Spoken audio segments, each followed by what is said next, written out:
Okay, hello sir, welcome to International Lawyer. I'm very honored to have an interview with such a great international lawyer like you. On behalf of all editorial board and our readers, I sincerely send my deepest appreciation to your acceptance of humble proposal. You're the first Pakistani lawyer to have interviewed with us. First of all, I'd like to just ask you some private question about your early days.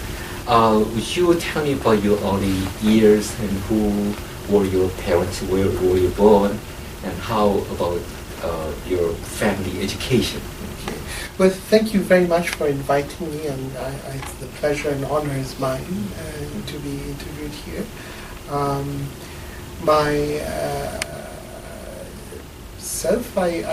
I was born in Pakistan, and my parents migrated from India to Pakistan when India and Pakistan were created. And so I spent, however, I spent most of my childhood in different countries because my father was a diplomat in the Pakistan Foreign Service. So I spent my first 5 years, although I was born in Pakistan, I spent my first 5 years in China, and then in Tunis for 4 years. Oh, really? And then in Saudi Arabia, and about 3 years in Pakistan. And of course, when I was around 12, my father sent me to England to have a better education.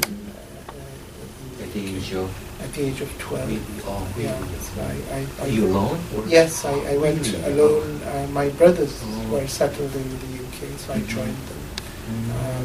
And it was quite a shock to sort of leave your home and go from that to a different place. Was that your intention? I was very ambitious as a young boy. Really? I wanted, you realized your dream. I wanted to have a really? good education in the UK. So, but I hadn't realized really the emotional impact it would make on me to leave my parents at the age of 12. Leave your country for another country to study. Yes. Separate from your family, your parents. Yeah. And you moved to the United Kingdom for study, as you said before.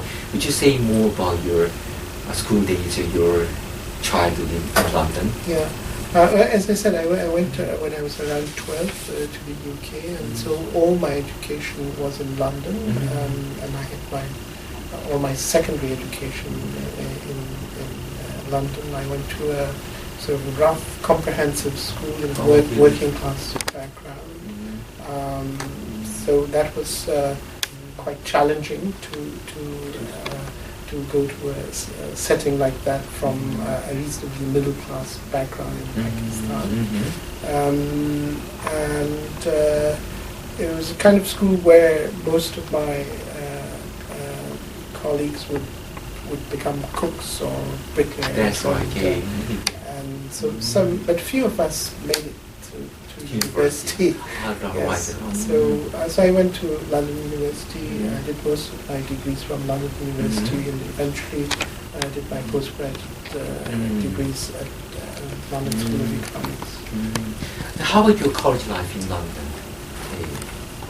Yeah, it was great. I mean, college life was, when you're at that age, around 18, when you're about 21, it's life is a discovery, and I had an interesting time meeting different people. London, as you know, is very cosmopolitan, so the students who were studying with me were from all over the world. Did you have some friends from Pakistan at the time in London? Actually, very few. There were some, but certainly when I was at LSE, I made some good Pakistani friends Pakistanis who come to LSE to study. Oh, really? LSE is very popular internationally, and also in Pakistan. It's very looked up as an institution to go to. Are they working in Pakistan or in other countries now? Oh, they are, yes. The difference between them and me, myself, I think, was that I was settled in the UK. They were coming as students in later lives to specifically study and go back. So all of them went back. And they are doing well. One of them is a judge, and the other is an attorney general. Yeah. And then you continue to study international law at London School of Economics and Political Science. There you got a doctorate degree. What brought you to LSE, and who was your supervisor? Yeah, I guess I had a kind of romantic notion of LSE from its reputation in the 60s. So I was attracted by the law school, which was a very good law school. And, that's what brought me to LSE. I was very keen to study in that very international, cosmopolitan environment, and with the tradition of progressive thinking that LSE had. that attracted me. Yeah. Who was your supervisor for doctoral dissertation research?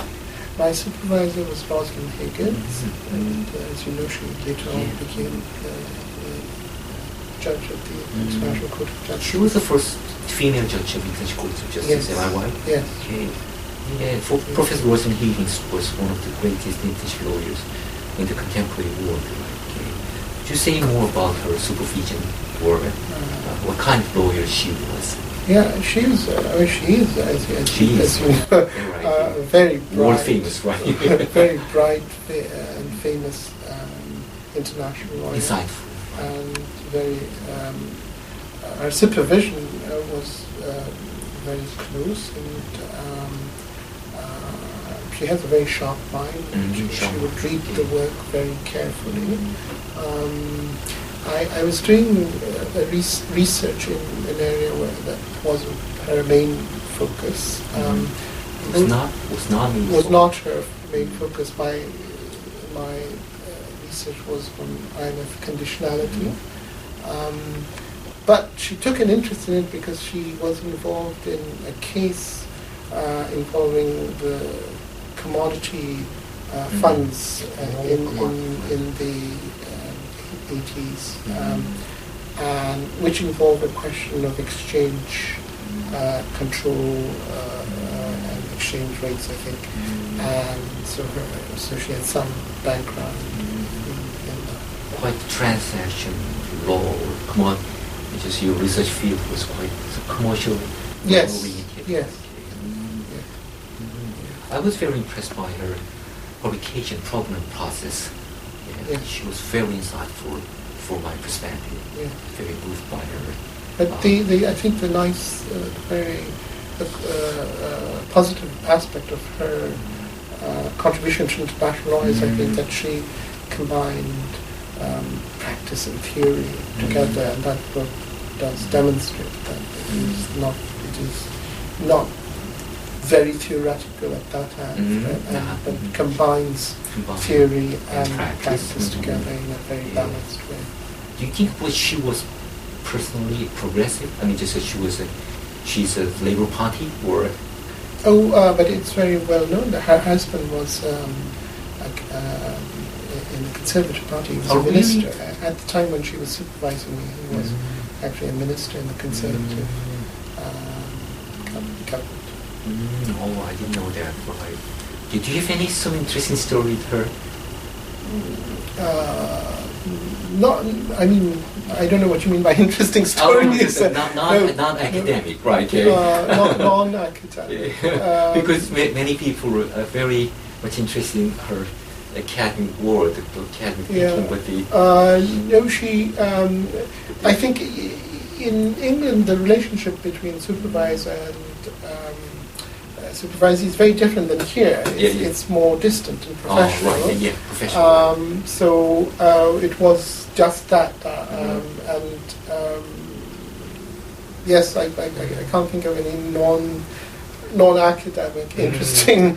Don't worry about that, because many people are interested in her academic thinking, but very few people know about her personal life. So she liked playing golf, I know. Oh, really?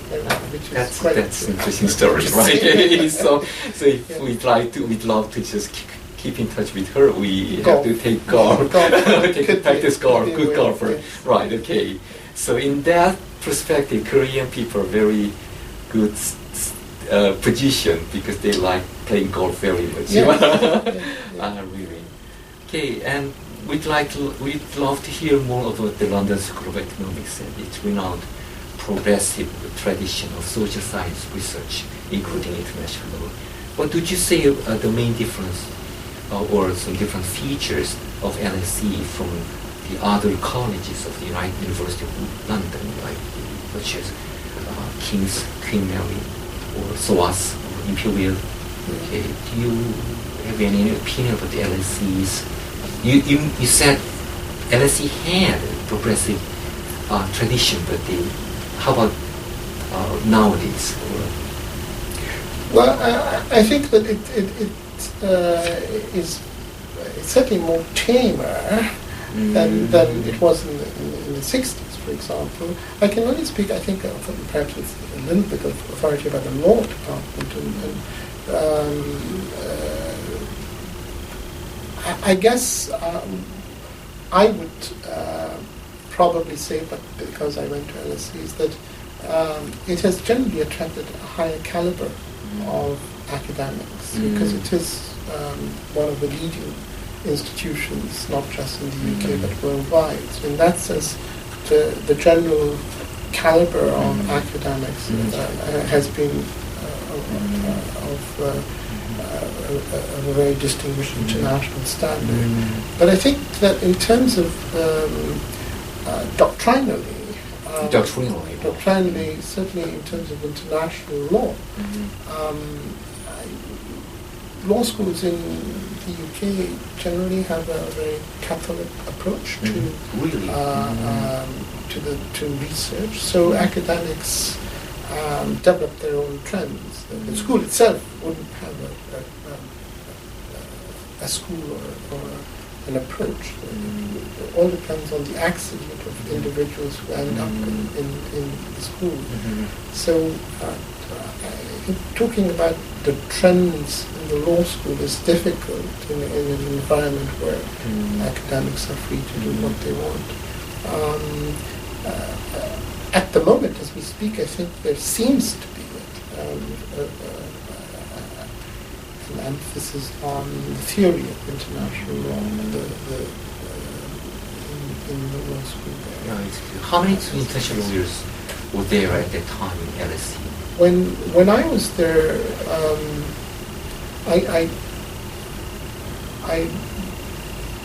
I can think of sort of about 3 or 4 international lawyers. I think, of course, as you know, when Rosalind Higgins left, she was the only professor of international law. Chair professor. Yeah.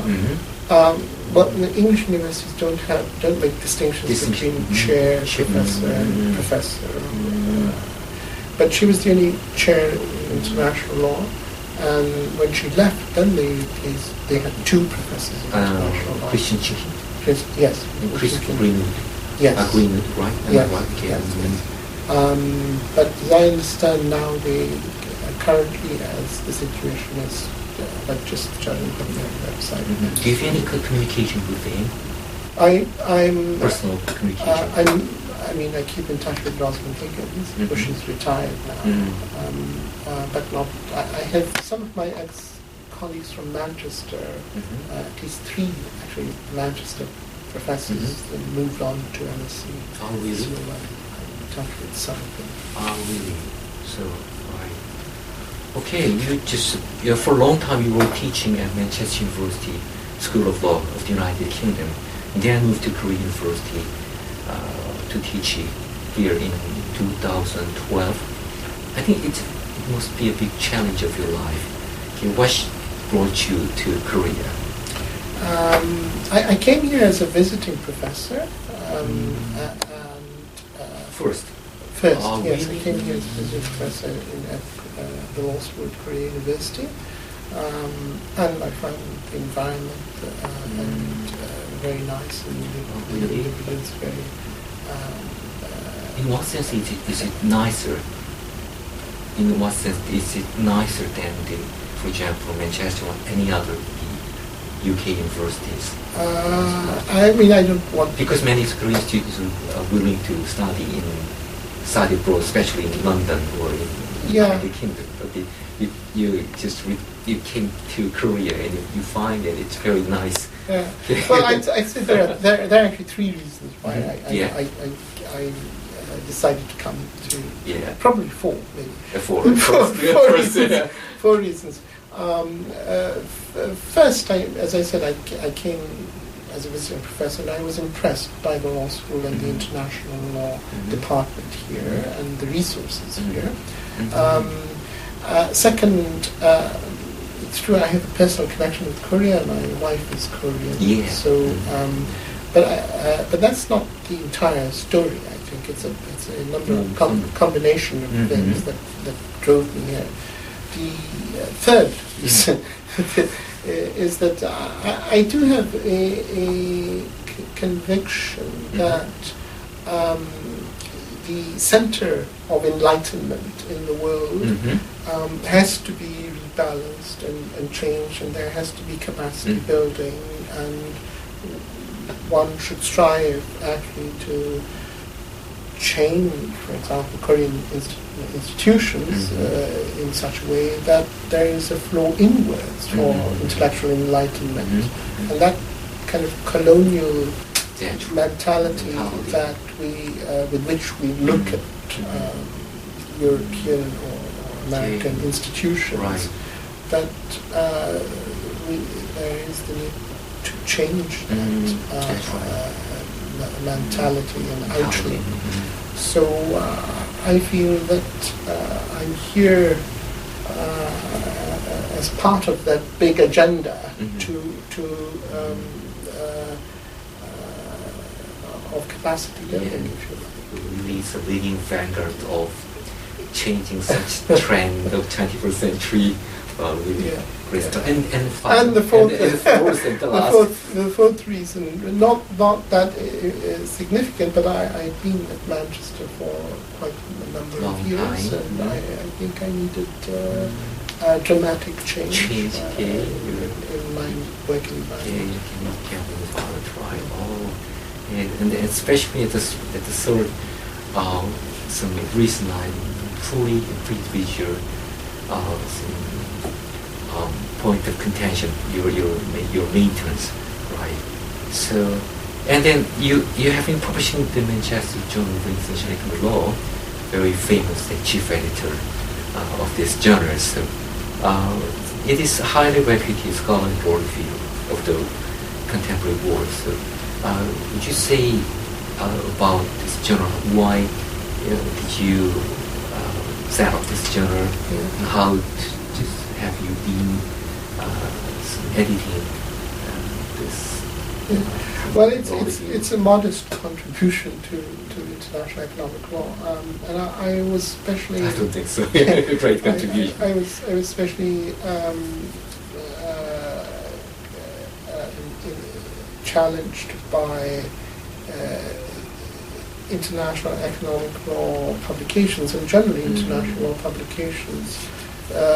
That going back to what I said originally, that most of the publications in international law are in the Western Hemisphere and take a particularly Eurocentric perspective on international issues. So I mean, I commend you for your own journal. It's a very good development that's taking place, and along with other journals in the region as well. So I was inspired or motivated by that, by the need to have a journal that took a different and developing country perspective, and that perhaps was less Eurocentric in its approach. Does your journal reflect this developing country's perspective? I mean, it is based on the European country, United Kingdom, Manchester. Right? But the fact that it's just a name I happen to be there, and I got it at Manchester Journal. It's not associated with the university. No, independent.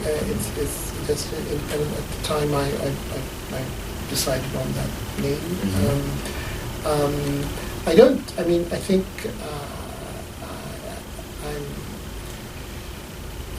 that was the agenda, that is the agenda, the motivation for establishing the journal, but as far as the content of the journal is concerned, as you know, that to some extent the content is determined on the contributions that we attract, but it is the case that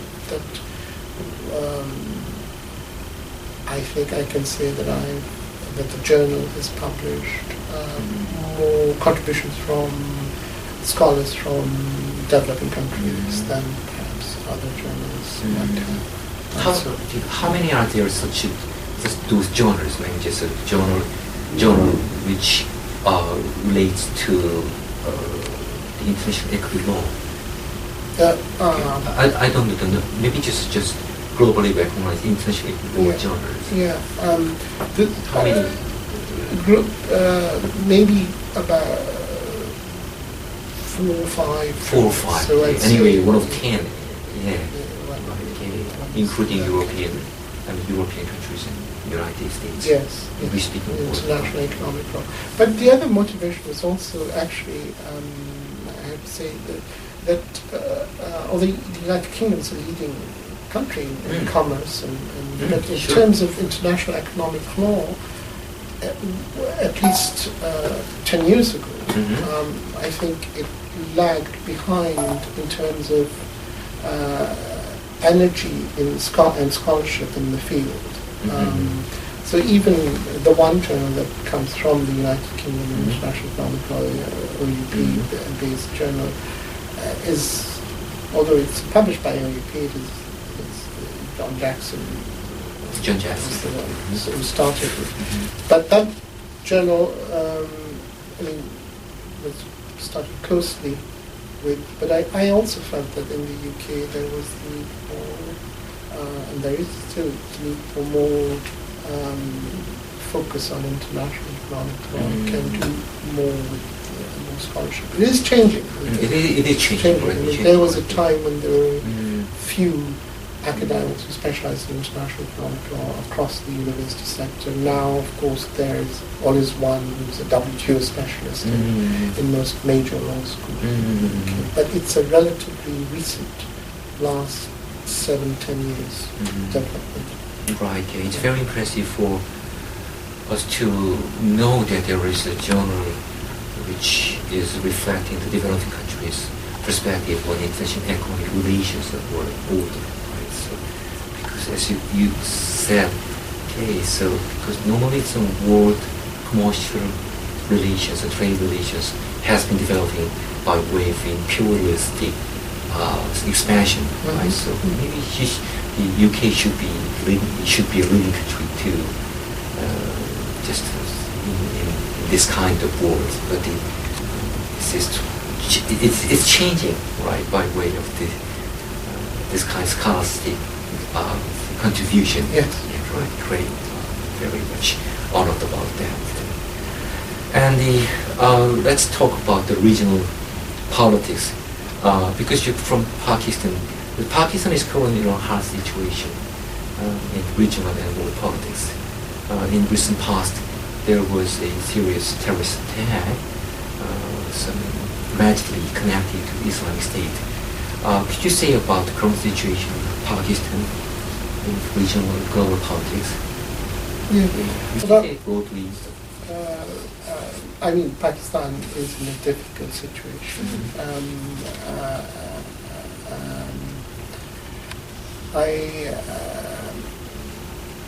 I think the world is aware of the difficult situation it is, but I'm a positive thinker in this, that the situation can only improve, but over a course of time.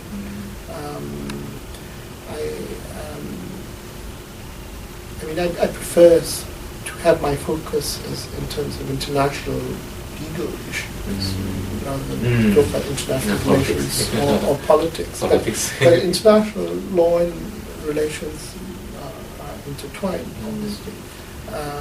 It's a very general question. I don't know how to answer your question in terms of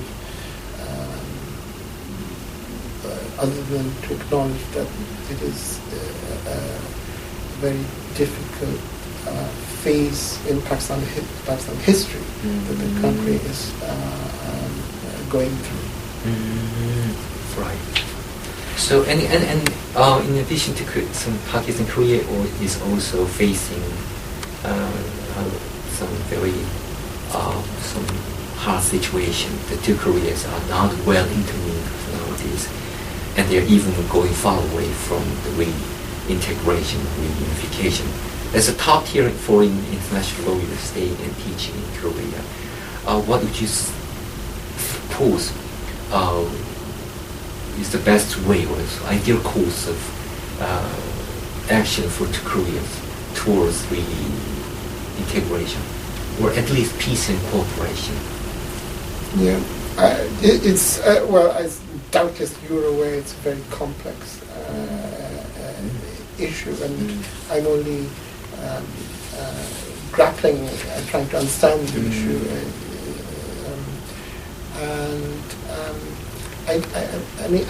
I'm aware that there are different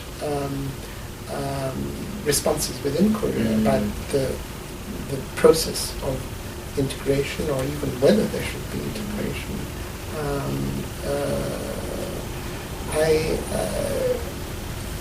I don't think I'm in a position really to be prescriptive about any course of action as such. I think I just prefer to look at the legal opportunities or the consequences of any course of action that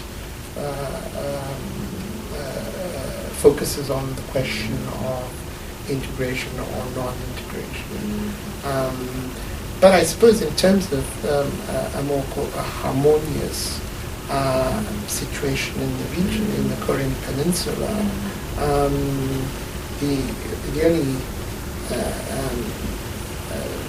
I would venture to say that perhaps Chanchani, that we need that there needs to be confidence building exercises between the two countries, so that an approach such as that may deliver some kind of an answer at some point in time. Although one hears a lot about a sudden change of situation, but who's to know? Right, okay. Because I think Korean people should get your advice together, because there is different perspective and different advices from foreign countries, because they are top leading international lawyers or international politicians and diplomats. They have their own very insightful some contribution towards the Korean peace and cooperation. I think some Chanchani is insightful, some advice from a leading international lawyer. I was very impressed about that. And okay, let's go back to a personal question. Maybe you're very highly recognized, highly reputed and respected professors, scholars, and practitioners in the world. But I think you might have some difficulties in your life. Just what do you think? What was some most difficult things in your life, and how did you overcome these difficulties you faced? Well, in England, I faced racial discrimination. I faced racial discrimination in school where I went. Systematic? What kind of racial discrimination? One would get often beaten up by there was incidents that were very racially motivated, but also in other respects. There is discrimination. There is discrimination in many societies, and there is discrimination in the UK. Of course, the UK has seen different phases of immigration, and has been constantly questioning how it should integrate its into society, into society, different racial groups. And as part of that, there are problems in the United Kingdom in terms of discrimination, and there are problems in the university sector as well. But the UK system has an apparatus to deal with discrimination. I think that apparatus is not 100% effective, that it needs to be developed further. Contrast that in Korea, there is no legislation on discrimination. But I guess the need for legislation depends on the society. We must accept it, right? Yeah, there was serious property. Right. I don't think it is reasonable for the British or French or other colonial people to criticize some racial discrimination of inner so-called third country without the apology to their former human rights violation in their colonies. Yes, we must accept that there are so many immigration from the other countries in Southeast Asia and in the Middle East to Korea. Many foreign workers here, but there have been. We could not deny that there are no human rights violation or racial discrimination. So, very sorry to hear that there is no effective legislation against this kind of human rights violation. Could you just suggest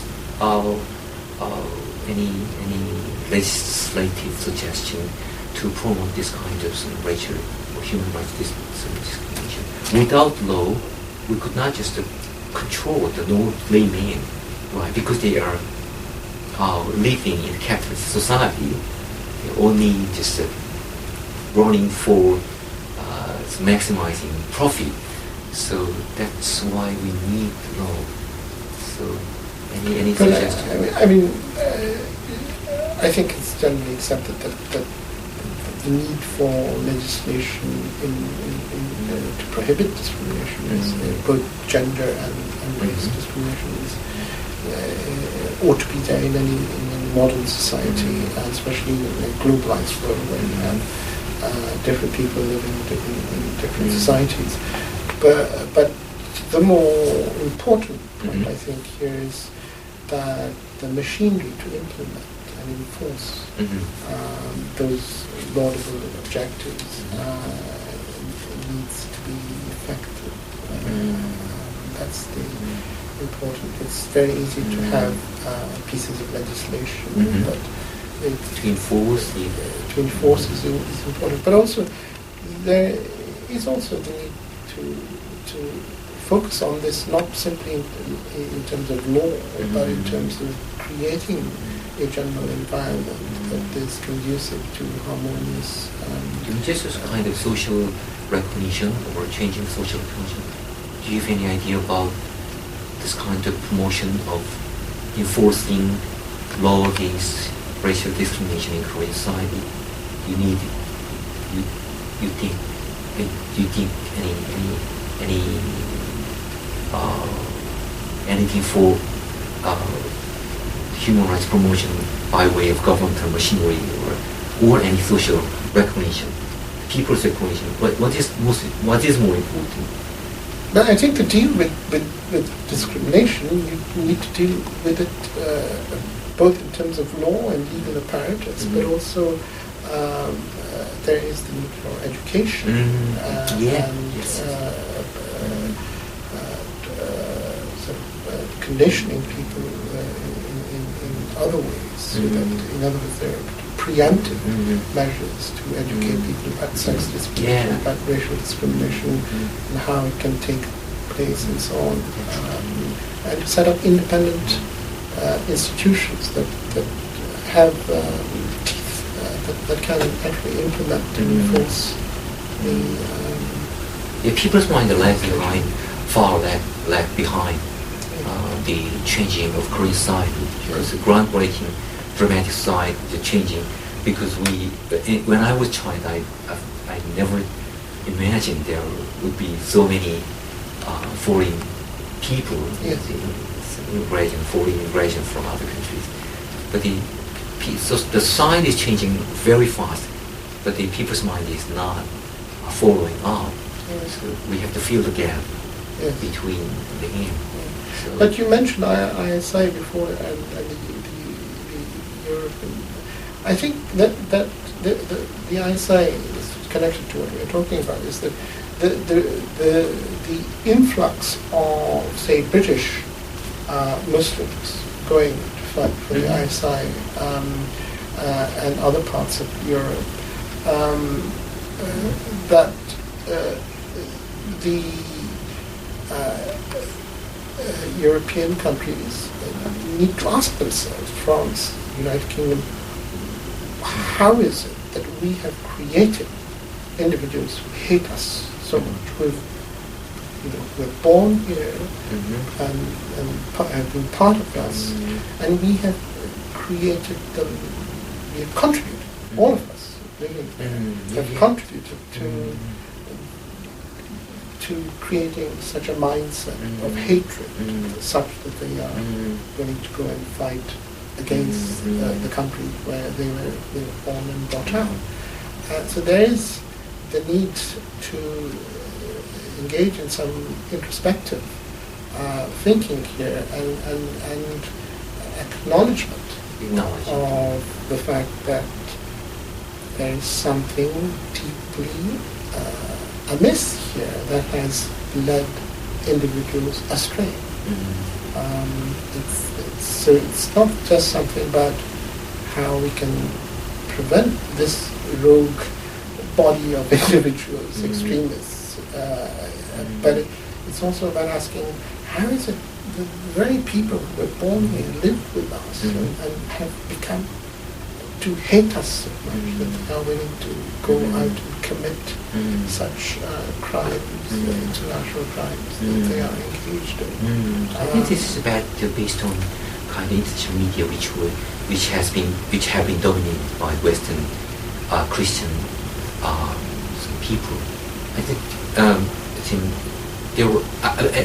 think there might be some difference between the Korean situation and European situation, because in Europe there was historical background of kind of hating the Muslim people from the Crusade, because they were very confident about.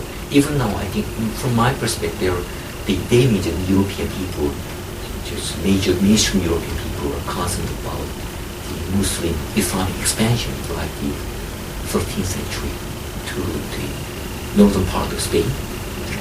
But in Korea, there is no such kind of religious,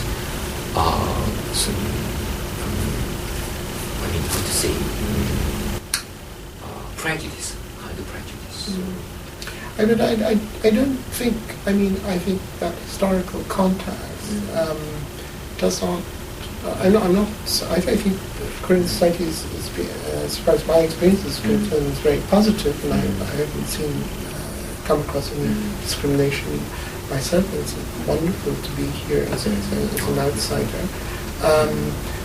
But all I'm trying to say is, I don't think that historical context has been, I think I disagree with you. I think it is just general, this contemporary time framework is far removed from that 13th century. and European society is generally more secular now than so the thinking is not coming from a Christian Muslim divide, but it is, I think, it's more complex than that. It's more complex than that than coming from a religious point of view. But I guess the point that I'm trying to make simply is that all societies need regularly to reflect and be introspective about the way they come across to, the way they may come across to other, how they may impact on other individuals who are living with them.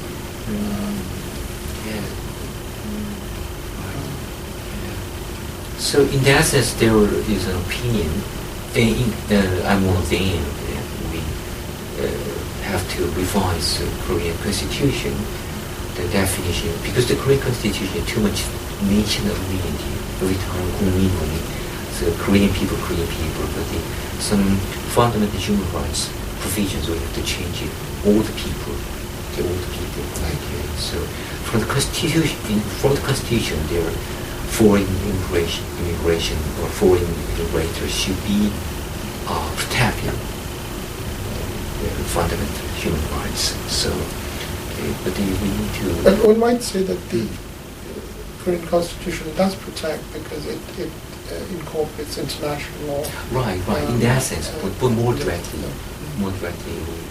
we have to change our constitution to more globally, especially for not in national institution, but in the protection of human rights, basic human rights. So, right. I mean, Korea is very much a global player, and its population is it's not growing, and it does need to address seriously the question of how to embrace new labor from outside. Yeah. They should be a member. They should be group members of Korean society legally and substantially.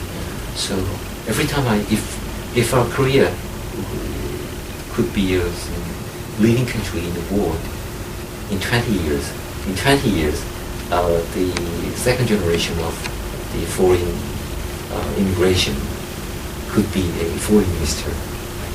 Yes. Right. This is a real country, right? Right. So second generation of Pakistan immigration, or Bangladesh, or Indonesia, and Philippines, they could be. So the Filipino. But I'm sure they will be. Yeah. Should be right. It's free competition, right? So as by way of evaluating their contribution to the society. Yes. Right. And finally, as you know well, the many young professionals and students of East Asia are willing to study international law more and more nowadays. Would you say about how to realize their dream?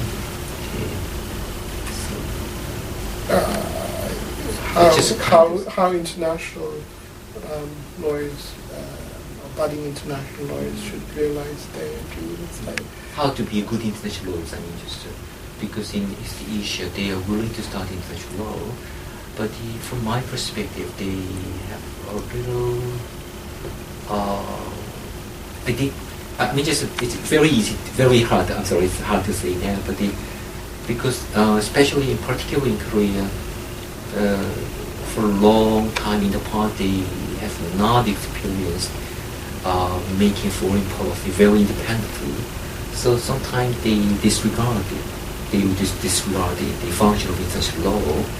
So that's why their international law is not real international law. So unfortunately, international law has been developed by the countries of UK or France who were the former imperialistic countries. So maybe except for Thailand, Japan, all East Asian countries and Asian countries, including China, has some inferiority complex.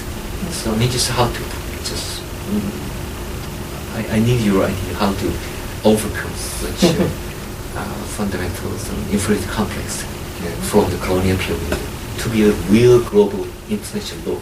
Sure. Yeah. I mean, I was going to say, I will say that there is the need for international scholarship in Korea and the region to be more internationalist in its approach and not very nationalistic in its approach.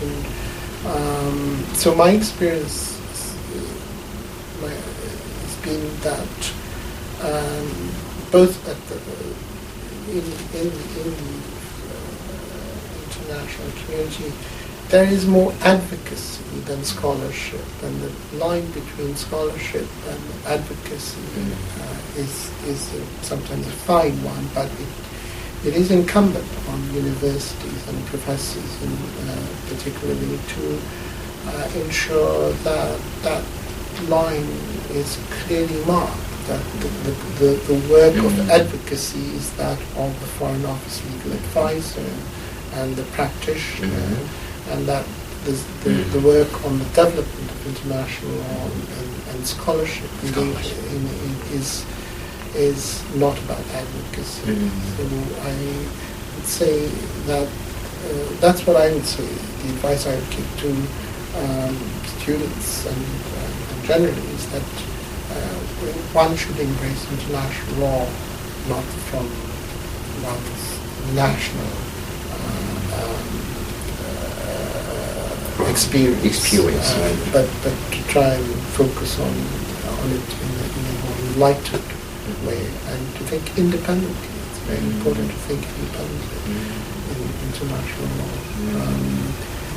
Even advising the government, it has to be done from an independent perspective. Otherwise, one could mislead policymakers if you engage in advocacy. You're giving the wrong advice to the policymakers. So you need to be independent and be scholarly. Yes. Yeah, right. If not you're biased. Sure. The profit biased. Right. Yes. Right. But I'm very impressed that in Korea there are so many good international lawyers in the country, and it's quite an eye-opener actually. I think that you know, how do we change the mindset of individuals here? But we also need to change the mindset of those who are outside the region, and so perhaps and it is happening. For example, your own journal. This is by setting up the journal, you're making a stand that you are confident enough to have a journal which takes a regional perspective, international law. Kind of regional agenda. Yes, kind of regional agenda. So that's part of the process of changing countries, so that an approach such as that may deliver some kind of an answer at some point in time. Although one hears a lot about a sudden change of situation, but who's to know? Right. Okay.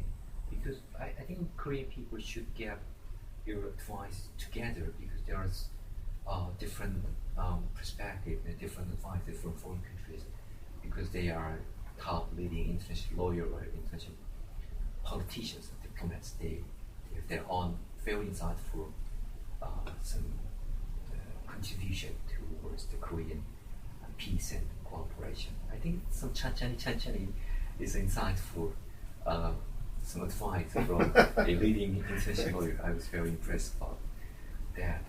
Great. Okay. Thank you very much for your proposal. Okay. Thank you.